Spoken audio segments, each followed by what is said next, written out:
For more on Todd Akin, the man who will not go away, I'm joined by Jeffrey Smith, former Missouri State Senator and professor of politics at the New School. Thank you for being here. Thank you for having me. Now, you know Todd Akin. For the rest of us, he's just a kind of a thick figure through the camera. You served with him.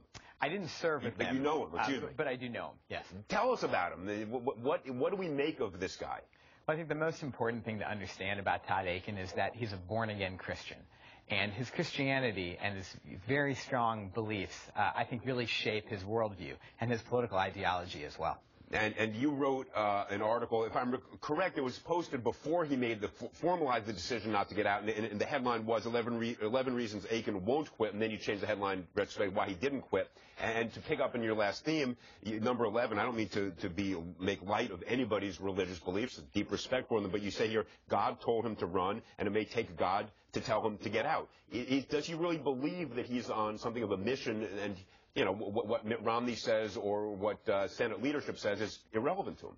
I think that's right. You know, he's a true believer. When he was in the Missouri House of Representatives and when he was subsequently in the U.S. House of Representatives, he's just had a few pet issues that he's really focused on.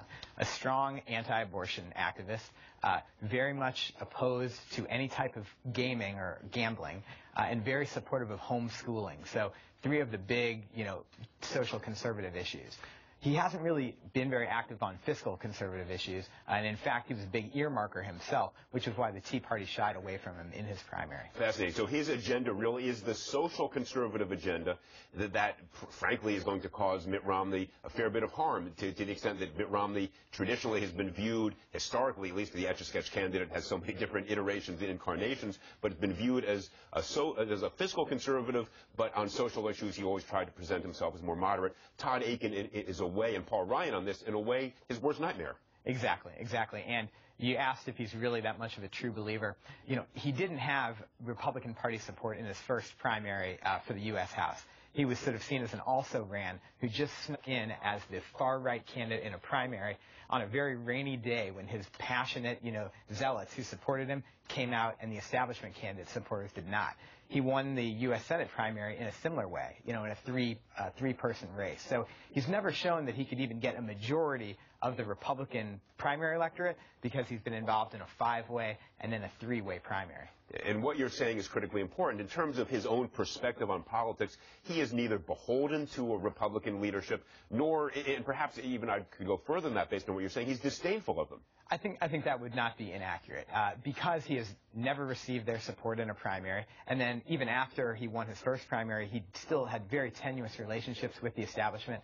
During the redistricting process, both in 2001 and 2011, he was not very happy with the result. He was kind of the one Republican who was left out, was never really an insider. So I think a lot of people in the kind of Washington, New York, you know, media axis, they look at him and they say, well, how can someone just thumb their nose at the whole world? The whole world's telling this guy to get out. But for him, his world is homeschoolers and people who hate gambling and the people who've always supported him, not the party establishment. Look, I sympathize with him, even hate to utter these words, I sympathize with him when he critiques the self-importance of the party leadership that thinks they can either anoint candidates or, in this case, force them out, which is fundamentally anti-democratic in most instances. Here, his egregious behavior, of course, deserves it. But I think he is speaking to the sort of sense that those who believe they're more important than they really are should not dictate the terms of democracy, and his own political career speaks to that. So he may be saying, the more you push me, the more I'm going to say no. And frankly, he's got all the leverage right now. He's got the nomination. No one else does. And it will take an act for that to be any different. And right now, American Crossroads, you know, Karl Rove's group, they're saying they're going to get out. But I suspect that if the U.S. Senate hangs in the balance in October, they'll be back in. You do have a sense that if, well, you're saying something important there. You think the Crossroads and Karl Rove and the traditional money, if in fact Todd Akin hangs onto this nomination, will decide better to be with him, give him the resources, and give him the shot to win. You know, I think today, even though Todd Akin, as I said, is very disdainful of gambling, he called Karl Rove's bluff.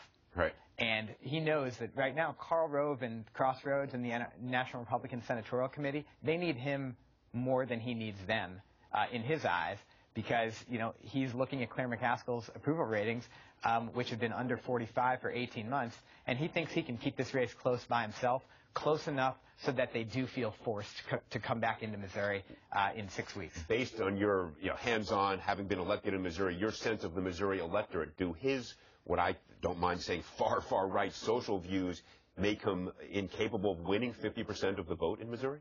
No. The state is that far, that deep red. The state's gotten increasingly conservative. It used to be seen as a bellwether state. In fact, in the 20th century, we voted for the winning presidential candidate every time except one. But that began to diverge in 2000 when Bush took the state, even though Gore won the popular vote.